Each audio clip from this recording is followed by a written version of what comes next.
Hello students, welcome back to Plus 2 Economics Online Classroom. Theory of Consumer Behavior ഉപഭോക്തൃ പെരുമാറ്റ സിദ്ധാന്തം എന്ന ചാപ്റ്ററിലെ പ്രീവിയസ് ക്വസ്റ്റ്യൻസ് ആൻഡ് ആൻസേഴ്സ് ആയിരുന്നു ഡിസ്കസ് ചെയ്തുകൊണ്ടിരുന്നത്. ലാസ്റ്റ് ക്ലാസ്സിൽ 3 മാർക്ക് ക്വസ്റ്റ്യൻസ് ആൻഡ് ആൻസേഴ്സ് 3 മാർക്കിനുള്ള ചോദ്യോത്തരങ്ങൾ ഡിസ്കസ് ചെയ്തുകൊണ്ടിരിക്കുകയായിരുന്നു.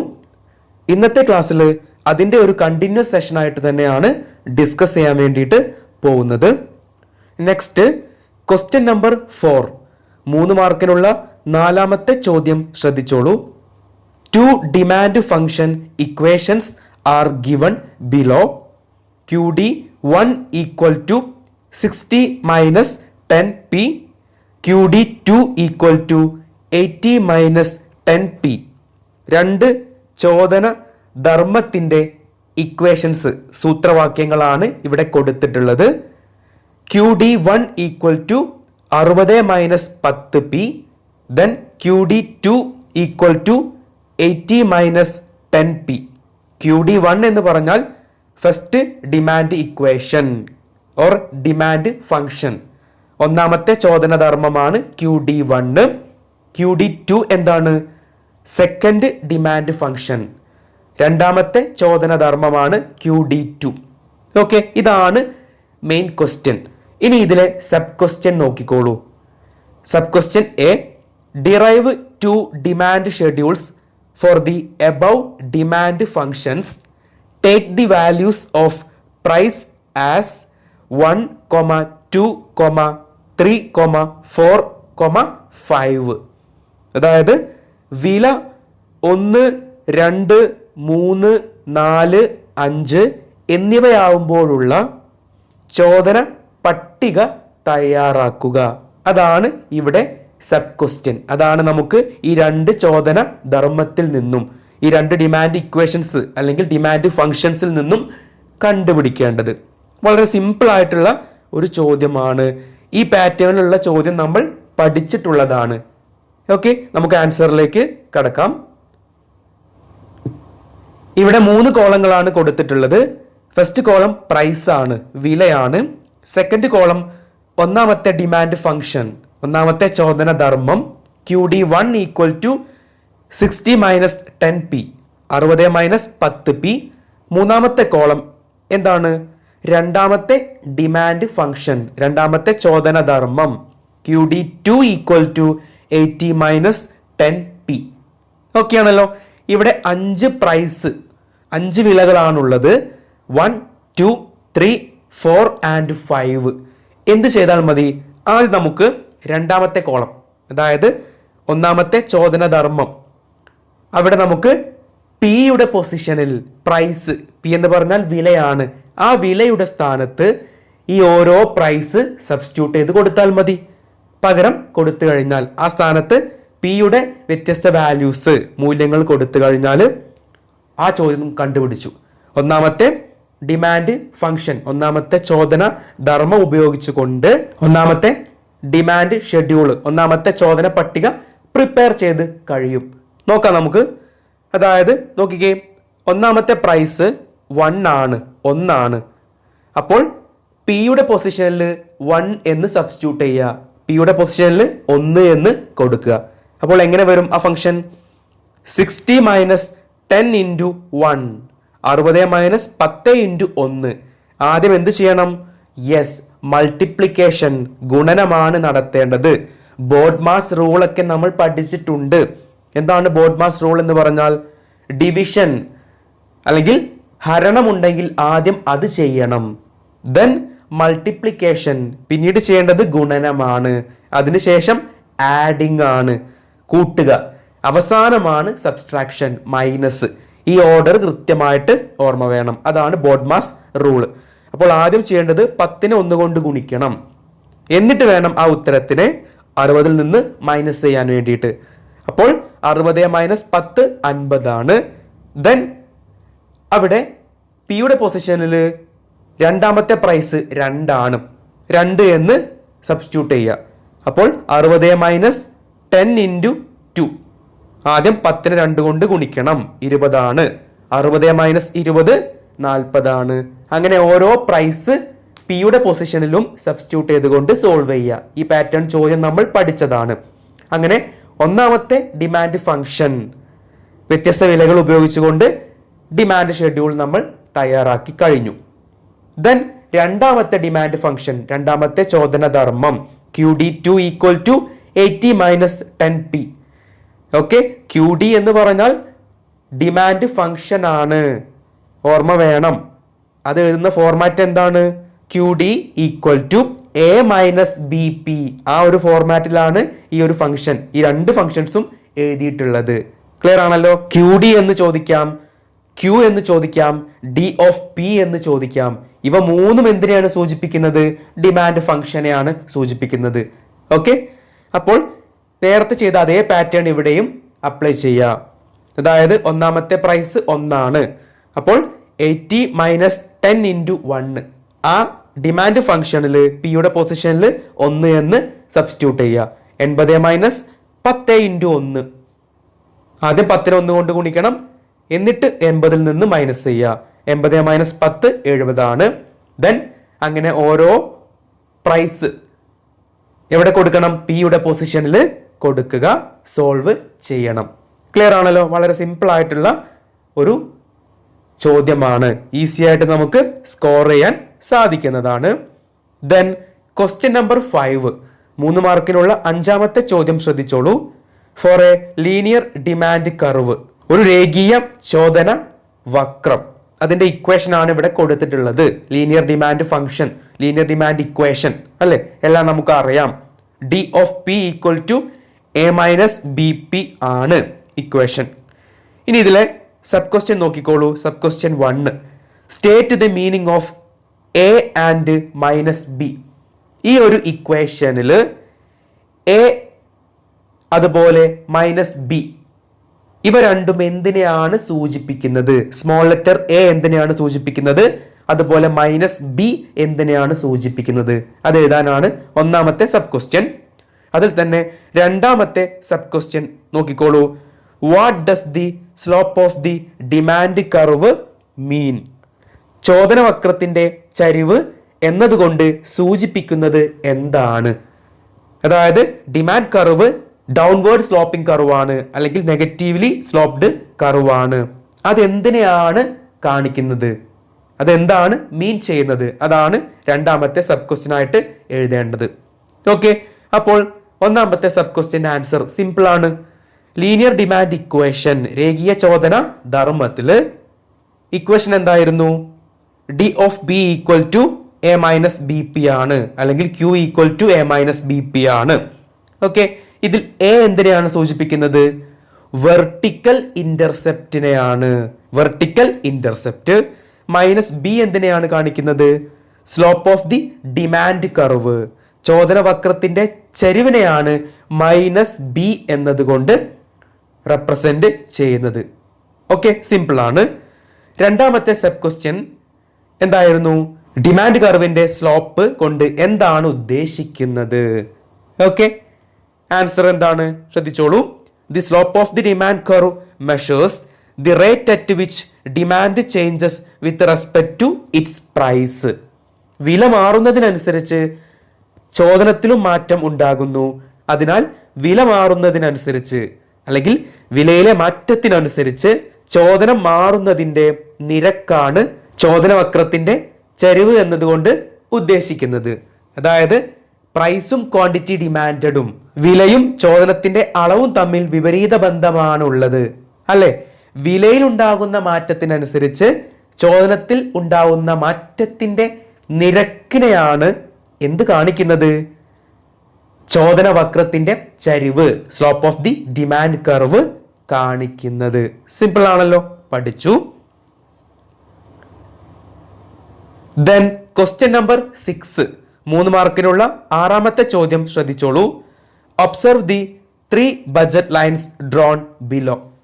താഴെ 3 ബഡ്ജറ്റ് ലൈനുകൾ വരച്ചിട്ടുണ്ട്. ഓക്കെ, ഇനി അതിൽ നിന്നും കണ്ടുപിടിക്കേണ്ട സബ് ക്വസ്റ്റ്യൻസ് താഴെ കൊടുക്കുന്നു. നിങ്ങൾക്ക് ഡയഗ്രാം കാണാം. ഇവിടെ 3 ബഡ്ജറ്റ് ലൈനുകളാണ് ഉള്ളത്. ഏതൊക്കെയാണ് 3 പേര് കൊടുത്തിട്ടുണ്ട്. ഫസ്റ്റ് വൺ താഴെയുള്ളത് എ ബി അതാണ് ഒന്നാമത്തെ ബഡ്ജറ്റ് ലൈൻ. ദെൻ നിങ്ങൾ നോക്കിക്കേ, ക്രോസ് ചെയ്തുകൊണ്ട് പോയിട്ടുള്ള ഒരു ബഡ്ജറ്റ് ലൈൻ അവിടെ കാണാം. അതിന്റെ പേര് AB1 എന്നാണ്. അതാണ് രണ്ടാമത്തെ ബഡ്ജറ്റ് ലൈന്. മൂന്നാമത്തെ ബഡ്ജറ്റ് ലൈൻ നോക്കിക്കേ, മുകളിലുള്ള ബഡ്ജറ്റ് ലൈൻ A1B1 ആണ്. ഇങ്ങനെയാണ് 3 ബഡ്ജറ്റ് ലൈനുകൾ ഉള്ളത്. ഇതിൽ AB ആണ് ഒന്നാമത്തെ budget line. Initial budget line is AB ആണ്. താഴെയുള്ള ബഡ്ജറ്റ് ലൈൻ ആണ് ഒന്നാമത്തെ ബഡ്ജറ്റ് ലൈന്. ഇനി ഇവിടെയുള്ള സബ് ക്വസ്റ്റ്യൻസ് ശ്രദ്ധിച്ചോളൂ. ഇനി ഇവിടെ ബഡ്ജറ്റ് ലൈന് ഷിഫ്റ്റ് ചെയ്യുന്നു. ഓക്കെ, ബഡ്ജറ്റ് ലൈനിൽ മാറ്റം സംഭവിക്കുന്നു. ആ മാറ്റം എന്തൊക്കെയാണെന്ന് ഇവിടെ പറയുന്നു. അതിന്റെ കാരണം, അത്തരത്തിലുള്ള ഒരു ഷിഫ്റ്റ് ഉണ്ടാവാനുള്ള റീസൺ എന്താണെന്ന് കണ്ടുപിടിക്കുക. അതാണ് നിങ്ങൾ ചെയ്യേണ്ട കാര്യം. ഓക്കെ, ആ 2 ഷിഫ്റ്റുകൾ ഇവിടെ കൊടുത്തിട്ടുണ്ട്. ഒന്നാമത്തെ shift from AB to AB1. AB എന്ന ബഡ്ജറ്റ് ലൈനിൽ നിന്നും AB1 എന്ന ബഡ്ജറ്റ് ലൈനിലേക്കുള്ള ഷിഫ്റ്റ്. അതെന്തിനെയാണ് കാണിക്കുന്നത്, അല്ലെങ്കിൽ എന്തുകൊണ്ടാണ് അത്തരത്തിലുള്ള ഒരു ഷിഫ്റ്റ് ഉണ്ടായത്, മാറ്റം ഉണ്ടായത്, കാരണം എന്താണെന്ന് എഴുതുക. അതിൽ തന്നെ രണ്ടാമത്തെ sub question, shift from AB to A1B1. AB എന്ന ബഡ്ജറ്റ് ലൈനിൽ നിന്നും A1B1 എന്ന ബഡ്ജറ്റ് ലൈനിലേക്കുള്ള ഷിഫ്റ്റ്. അതെന്തുകൊണ്ടാണ്, അല്ലെങ്കിൽ അതിന്റെ കാരണം എന്താണ്, അത്തരത്തിലുള്ള ഒരു മാറ്റം സംഭവിക്കാനുള്ള റീസൺ എന്താണ്, അത് എഴുതുക. സിമ്പിൾ ആയിട്ടുള്ള ചോദ്യമാണ്. ആൻസറിലേക്ക് കടക്കാം. ഒന്നാമത്തെ ഷിഫ്റ്റ് AB ടു AB1 ആണ്. നോക്കിക്കേ, ഇവിടെ എന്താണ് സംഭവിച്ചത്? ഗുഡ് 1 X ആക്സിസിലാണ് റെപ്രസെന്റ് ചെയ്യുക, നമുക്കറിയാം. ഗുഡ് 2 Y ആക്സിസിലാണ് അല്ലെ. സാധനം 1 X ആക്സിസിലും സാധനം 2 Y ആക്സിസിലുമാണ്. ഇതെല്ലാം നമുക്കറിയുന്ന ബേസിക് ആയ കാര്യങ്ങളാണ് അല്ലെ, അടിസ്ഥാനമായിട്ടുള്ള കാര്യങ്ങളാണ് ഇതെല്ലാം.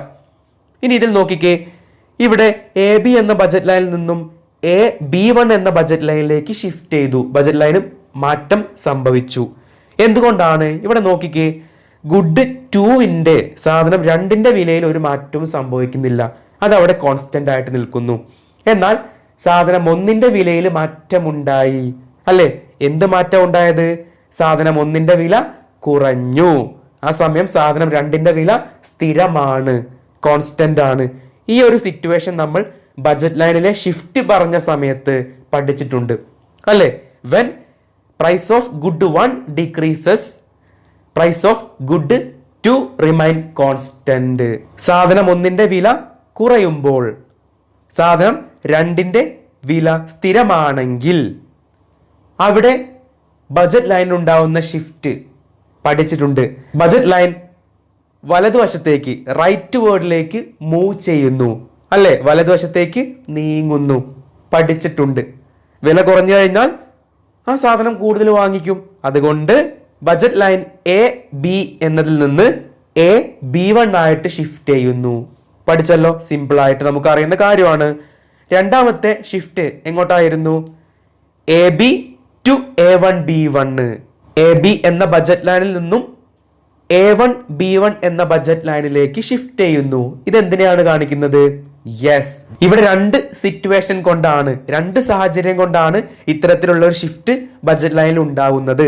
ഏതൊക്കെയാണ് ആ 2 സിറ്റുവേഷൻസ്, 2 സാഹചര്യങ്ങൾ? A rise in income or fall in price of both good 1 and good 2.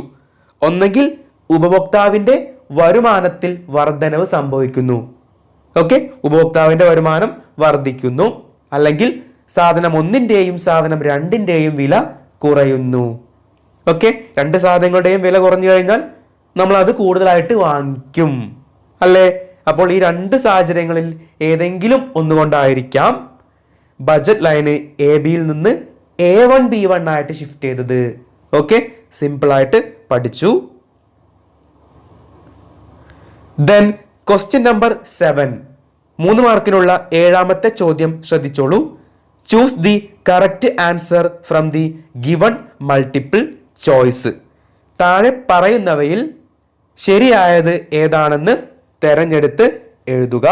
ഇവിടെ 2 സബ് ക്വസ്റ്റ്യനുകളാണ് ഉള്ളത്. ഓക്കെ, ഒന്നാമത്തെ സബ് ക്വസ്റ്റ്യൻ, ഇതിൽ ഏതാണ് ശരിയെന്ന് എടുത്തെഴുതാൻ വേണ്ടിയിട്ടാണ് ചോദ്യം. Sub question 1, which of the following goods has more elastic demand?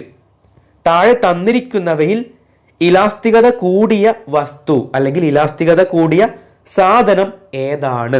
5 goods, 5 സാധനങ്ങൾ ഇവിടെ കൊടുക്കുന്നു. ഇതിൽ ഏറ്റവും ഇലാസ്തികത കൂടിയത്, elasticity of demand more elastic ആയിട്ടുള്ള ഗുഡ് ഏതാണെന്ന് ഐഡന്റിഫൈ ചെയ്യുക. അതാണ് ചോദ്യം. ഇത്തരത്തിലുള്ള ഒരു ചോദ്യം വന്നു കഴിഞ്ഞാൽ നിങ്ങൾക്ക് ആദ്യം അറിയേണ്ട കാര്യം, what are the factors affecting price elasticity or determinants of price elasticity. ഇവിടെ ആദ്യം നിങ്ങൾക്ക് അറിയേണ്ട കാര്യം, വില ഇലാസ്തികതയെ സ്വാധീനിക്കുന്ന ഘടകങ്ങൾ അല്ലെങ്കിൽ വില ഇലാസ്തികതയെ നിർണയിക്കുന്ന ഘടകങ്ങൾ ഏതൊക്കെയാണ് എന്ന് നമ്മൾ പഠിച്ചിട്ടുണ്ട്. അതിൽ 2 കാര്യങ്ങൾ വളരെ ഇമ്പോർട്ടൻ്റ് ആണ്, അത് ഓർമ്മ വേണം. അതായത് ലക്ഷറി ഗുഡ്, അതുപോലെ നെസസറി ഗുഡ്. ആഡംബര വസ്തുക്കൾ, അതുപോലെ അവശ്യ വസ്തുക്കൾ. അവശ്യ വസ്തുക്കൾ അല്ലെങ്കിൽ നെസസറി ഗുഡ്സിന്റെ കാര്യത്തിൽ elasticity of demand will be inelastic demand ആയിരിക്കും അല്ലെ? അവശ്യ വസ്തുക്കളുടെ കാര്യത്തിൽ അവശ്യ വസ്തുക്കളുടെ ഇലാസ്തിക ചോദനം കുറവായിരിക്കും അല്ലെങ്കിൽ ഇൻഇലാസ്റ്റിക് ഡിമാൻഡ് ആയിരിക്കും. എന്നാൽ in the case of luxury goods elasticity will be more elastic or elastic demand ആയിരിക്കും. എന്നാൽ ആഡംബര വസ്തുക്കളുടെ കാര്യത്തിൽ ഇലാസ്തികത കൂടുതലായിരിക്കും. ഓക്കെ, അല്ലെങ്കിൽ ഇലാസ്തിക ചോദനമായിരിക്കും. ഓർമ്മ വേണം. ക്ലിയർ ആണല്ലോ? ആ ഒരു കാര്യം മനസ്സിൽ വേണം. ഇനി നിങ്ങൾ ഈ ഒരു ക്വസ്റ്റ്യൻ ഒന്ന് അപ്രോച്ച് ചെയ്ത് നോക്കിക്കേ. ഏതൊക്കെയാണ് സാധനങ്ങൾ, ഗുഡ്സ് എന്ന് നോക്കിക്കോളൂ. റൈസ് അരി, computer, electricity, life saving drugs ജീവൻ രക്ഷാ മരുന്നുകൾ, ദെൻ സാൾട്ട് ഉപ്പ്. നിങ്ങൾ നോക്കിക്കേ, ഇതിൽ റൈസ് അരി ലക്ഷറി ഗുഡാണോ അതോ നെസസറി ഗുഡാണോ? ആഡംബര വസ്തുവാണോ അവശ്യ വസ്തുവാണോ? അവശ്യ വസ്തുവാണ്. എന്നാൽ കമ്പ്യൂട്ടർ ലക്ഷറി ഗുഡാണ്, ആഡംബര വസ്തുവാണ്. ദെൻ ഇലക്ട്രിസിറ്റി ഒരു അവശ്യ വസ്തുവാണ്, നെസസറി ഗുഡാണ്. ദെൻ ലൈഫ് സേവിങ് ഡ്രഗ്സ് ജീവൻ രക്ഷാ മരുന്നുകൾ അവശ്യ വസ്തുവാണ് അല്ലേ, നെസസറി ഗുഡാണ്. ദെൻ സാൾട്ട് നെസസറി ഗുഡാണ്, അവശ്യ വസ്തുവാണ്. അവശ്യ വസ്തുക്കളുടെ ഇലാസ്തിക ചോദനം കുറവായിരിക്കും, ഇൻഇലാസ്റ്റിക് ഡിമാൻഡ് ആയിരിക്കും എന്ന് പഠിച്ചു. എന്നാൽ ലക്ഷറി ഗുഡിന്റെ elasticity will be more elastic ആയിരിക്കും, പഠിച്ചു. ഇവിടെ ചോദ്യം എന്താ? താഴെ പറഞ്ഞിരിക്കുന്ന ഇത്രയും ഗുഡ്സ് സാധനങ്ങളിൽ മോർ ഇലാസ്റ്റിക് ഡിമാൻഡ് ഉള്ള അല്ലെങ്കിൽ ഇലാസ്തിക ചോദനം കൂടുതലുള്ള വസ്തു ഏതാണ്? ലക്ഷറി ഗുഡ് ഇതിൽ ഏതാണ്? യെസ്, കമ്പ്യൂട്ടർ ആണ്. അപ്പോൾ ആൻസർ കമ്പ്യൂട്ടർ ആണ്. കിട്ടിയല്ലോ? സിമ്പിൾ ആയിട്ട് നമ്മളത് ആൻസറിലേക്ക് എത്തി. ഒരു ബുദ്ധിമുട്ടില്ല. ഞാൻ ഈ പറഞ്ഞ ഈ കാര്യം ഒന്ന് ഓർത്തു വെച്ചാൽ മാത്രം മതി. ഡിറ്റർമിനൻസ് ഓഫ് പ്രൈസ് ഇലാസ്റ്റിസിറ്റി, വില ഇലാസ്തികതയെ നിർണയിക്കുന്ന ഘടകങ്ങൾ പഠിച്ച് വച്ചിരിക്കണം. ഓക്കെ, ഇനി ഇതിലെ രണ്ടാമത്തെ സബ് ക്വസ്റ്റ്യൻ നോക്കിക്കോളൂ. Identify the nature of demand curve when elasticity of demand is equal to 1. ഇലാസ്തികത 1 ആയാൽ ചോദന വക്രത്തിന്റെ സ്വഭാവം എപ്രകാരമായിരിക്കും? ചോദ്യം ഇത്രയേ ഉള്ളൂ ഉദ്ദേശിച്ചത്. അതായത് elasticity of demand ED equal to 1 ആണെങ്കിൽ അത് എന്ത് തരം പ്രൈസ് ഇലാസ്റ്റിസിറ്റി ആണ് എന്നാണ് ചോദ്യം. ഓക്കെ, ED 1 ആണെങ്കിൽ അത് എന്ത് തരം വില ഇലാസ്തികതയാണ് എന്ന് ഐഡന്റിഫൈ ചെയ്യുക. ഇവിടെ ഓപ്ഷൻസ് കൊടുത്തിട്ടുണ്ട്. പെർഫെക്റ്റ്ലി ഇലാസ്റ്റിക് ഡിമാൻഡ്, പൂർണ്ണ ഇലാസ്തിക ചോദനം. Second, rectangular hyperbola. Third, parallel to vertical axis, Y അക്ഷത്തിന് സമാന്തരമായിരിക്കും. ദെൻ പെർഫെക്റ്റ്ലി ഇൻഇലാസ്റ്റിക് ഡിമാൻഡ്, പൂർണ്ണ ഇലാസ്തികമല്ലാത്ത ചോദനം. Last one, parallel to horizontal axis, X അക്ഷത്തിന് സമാന്തരമായിരിക്കും. ഏതാണ് ശരി ഉത്തരം? യെസ്, ഓപ്ഷൻ 2, റെക്ടാങ്കുലർ ഹൈപ്പർബോള അല്ലേ. ED ഈക്വൽ ടു 1 എന്ന് പറഞ്ഞാൽ അത് എന്ത് തരം വില ഇലാസ്തികത? Which type of price elasticity? Yes, unitary elastic demand ആണ്. ഏകാത്മക ഇലാസ്തിക ചോദനമാണ്. ആണല്ലോ. Unitary elastic ഡിമാൻഡിൽ shape of demand curve is rectangular hyperbola. ഏകാത്മക ഇലാസ്തിക ചോദനത്തിൽ ചോദനവക്രത്തിന്റെ ആകൃതി എപ്രകാരമാണ്? റെക്ടാങ്കുലർ ഹൈപ്പർബോളയാണ്. അപ്പോൾ ഇവിടെ ആൻസർ റെക്ടാങ്കുലർ ഹൈപ്പർബോളയാണ്. ഓക്കെ, സിമ്പിൾ ആയിട്ട് ആൻസർ കണ്ടുപിടിച്ചു. ദെൻ ക്വസ്റ്റ്യൻ നമ്പർ 8, 3 മാർക്കിനുള്ള 8ാമത്തെ ചോദ്യം ശ്രദ്ധിച്ചോളൂ. Compare the slope of the budget line and slope of the indifference curve. നിസ്സംഗത വക്രത്തിന്റെ ചരിവും ബജറ്റ് ലൈനിന്റെ ചരിവും താരതമ്യം ചെയ്യുക. ഓക്കെ, അപ്പോൾ എന്തൊക്കെയാണ്? Compare the slope of the budget line and slope of the indifference curve. 2 കാര്യങ്ങളും വളരെ വ്യക്തമായിട്ട് നമ്മൾ പഠിച്ചിട്ടുള്ളതാണ്. 2 കാര്യങ്ങളും വളരെ ഇമ്പോർട്ടൻ്റ് ആണ്. എക്സാം പോയിന്റ് ഓഫ് വ്യൂവിൽ വളരെ ഇമ്പോർട്ടൻ്റ് ഉള്ള 2 ടോപ്പിക്കുകളാണ് ഇൻഡിഫറൻസ് കർവും അതുപോലെ ബജറ്റ് ലൈനും. ഇതിന്റെ 2ന്റെയും സ്ലോപ്പുകൾ, ചെരിവിനെ കുറിച്ച് നമ്മൾ പഠിച്ചിട്ടുണ്ട്. ഓക്കെ, ബജറ്റ് ലൈനിന്റെ സ്ലോപ്പ് എന്തായിരുന്നു? പ്രൈസ് റേഷ്യോ, വില അനുപാതമാണ് അല്ലേ? -P1/P2 that is equal to Δx2 divided by Δx1 ആണ്. 2 ഇക്വേഷനും ഒരേ കാര്യമാണ് പറയുന്നത്. 2 ഇക്വേഷനും പഠിച്ചു വെച്ചിരുന്നു. എന്നാൽ നിങ്ങൾ നോക്കിക്കേ, ഇൻഡിഫറൻസ് കർവിന്റെ സ്ലോപ്പ് MRS ആണ്, മാർജിനൽ റേറ്റ് ഓഫ് സബ്സ്റ്റിറ്റ്യൂഷൻ, സീമാന്ത പ്രതിസ്ഥാപന നിരക്കാണ്. ഇത് കണ്ടുപിടിക്കാനുള്ള ഇക്വേഷനും സെയിം ആസ് ബജറ്റ് ലൈനിന്റെ സ്ലോപ്പ് തന്നെയാണ് അല്ലേ? Δx2 ഡിവൈഡഡ് ബൈ Δx1 ആണ്. അപ്പോൾ നമുക്ക് എങ്ങനെ പറയാം? ബജറ്റ് ലൈനിന്റെ സ്ലോപ്പും ഇൻഡിഫറൻസ് കർവിന്റെ സ്ലോപ്പും, നിസ്സംഗത വക്രത്തിന്റെ ചെരിവും 2ന്റെയും ഇക്വേഷൻ ഒന്നാണ്. Δx2 ഡിവൈഡഡ് ബൈ Δx1 ആണ്. ഇതെന്തിനാണ് കാണിക്കുന്നത്? The slope of the indifference curve shows the rate at which the consumer is willing to substitute with others. Full stop. Here the substitution is in terms of satisfaction. അത് important ആണ്, satisfaction. അതായത് നിസ്സംഗതാ വക്രത്തിന്റെ ചെരിവ് കാണിക്കുന്നത് ഒരു ഉപഭോക്താവ് ഒരു വസ്തു അല്ലെങ്കിൽ ഒരു സാധനം മറ്റൊരു വസ്തുവുമായിട്ട് പ്രതിസ്ഥാപനം ചെയ്യാൻ തയ്യാറായ നിരക്കിനെയാണ് അല്ലേ? ഒരു കൺസ്യൂമർ, ഒരു ഉപഭോക്താവ് സാധനം 1ന്റെ 1 യൂണിറ്റ് അധികമായിട്ട് ലഭിക്കാൻ വേണ്ടി സാധനം 2ന്റെ എത്ര യൂണിറ്റുകൾ സാക്രിഫൈസ് ചെയ്യുന്നു, ഫോർഗോൺ ചെയ്യുന്നു, ആ നിരക്കിനെയാണ് നിസ്സംഗത വക്രത്തിന്റെ സ്ലോപ്പായിട്ട് MRS ആയിട്ട് നമ്മൾ പഠിച്ചിട്ടുള്ളത് ആണല്ലോ. ഇനി ഇവിടെ തന്നെ ഈ ഒരു പ്രതിസ്ഥാപനത്തിന്റെ അടിസ്ഥാനം ഉപഭോക്താവിന്റെ സംതൃപ്തിയാണ്. എന്ന് വെച്ചാൽ ഇത്തരത്തിലുള്ള ഒരു സബ്സ്റ്റിറ്റ്യൂഷൻ, ഫോർഗോൺ നടത്തുന്നത് എന്തിനു വേണ്ടിയിട്ടാണ്? സാറ്റിസ്ഫാക്ഷന് വേണ്ടിയിട്ടാണ് അല്ലേ? സാധനം 1ന്റെ 1 യൂണിറ്റ് അധികം ലഭിക്കാൻ സാധനം 2ന്റെ യൂണിറ്റുകൾ ഉപേക്ഷിക്കുന്നു അല്ലെങ്കിൽ ഫോർഗോൺ ചെയ്യുന്നു, സബ്സ്റ്റിറ്റ്യൂട്ട് ചെയ്യുന്നു. എന്തിനു വേണ്ടിയിട്ടാണ് അങ്ങനെ ചെയ്യുന്നത്? ടു ഗെറ്റ് സാറ്റിസ്ഫാക്ഷൻ, സംതൃപ്തി ലഭിക്കാൻ വേണ്ടിയിട്ടാണ് ഇത്തരത്തിലുള്ള സബ്സ്റ്റിറ്റ്യൂഷൻ നടത്തുന്നത് ആണല്ലോ.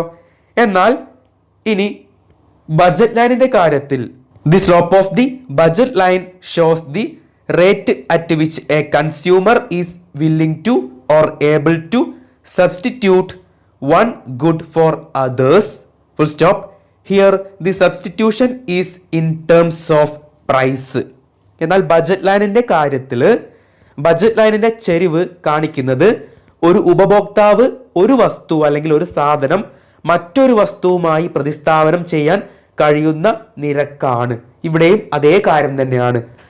സാധനം 1ന്റെ യൂണിറ്റ് കൂടുതലായിട്ട് വാങ്ങുവാൻ വേണ്ടിയിട്ട് സാധനം 2ന്റെ യൂണിറ്റുകൾ ഉപേക്ഷിക്കുന്നു അല്ലേ?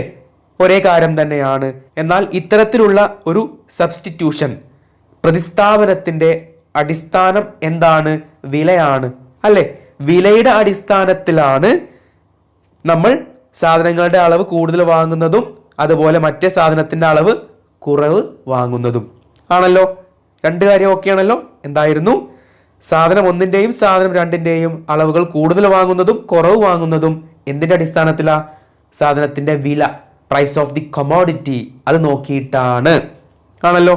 അപ്പോൾ രണ്ട് കാര്യങ്ങളും കമ്പയർ ചെയ്തു, slope of the budget line and slope of indifference curve. രണ്ടിന്റെയും ഇക്വേഷൻ ഒരേ ഇക്വേഷൻ ആണ്, പക്ഷേ രണ്ടും ഇങ്ങനെ സബ്സ്റ്റിറ്റ്യൂട്ട് ചെയ്യുന്നതിന്റെ പിന്നിലെ ബേസ്, അടിസ്ഥാനം എന്താണെന്ന് പഠിച്ചു. രണ്ടും ഡിഫറൻസ് ആണ്. അതായത് ഇൻഡിഫറൻസ് കർവിന്റെ കാര്യത്തിൽ സാറ്റിസ്ഫാക്ഷൻ ബേസ് ആണ്, അല്ലെങ്കിൽ സംതൃപ്തിയെ അടിസ്ഥാനമാക്കിയിട്ടാണ് ഇത്തരത്തിലുള്ള ഒരു സബ്സ്റ്റിറ്റ്യൂഷൻ നടക്കുന്നത്. എന്നാൽ ബഡ്ജറ്റ് ലൈനിന്റെ കാര്യത്തിൽ പ്രൈസിനെ ബേസ് ചെയ്തുകൊണ്ടാണ്, വിലയുടെ അടിസ്ഥാനത്തിലാണ് ഇത്തരത്തിലുള്ള ഒരു പ്രതിസ്ഥാപനം അല്ലെങ്കിൽ സബ്സ്റ്റിറ്റ്യൂഷൻ നടക്കുന്നത്. ഓക്കെ, ആൻസർ പഠിച്ചു കഴിഞ്ഞു.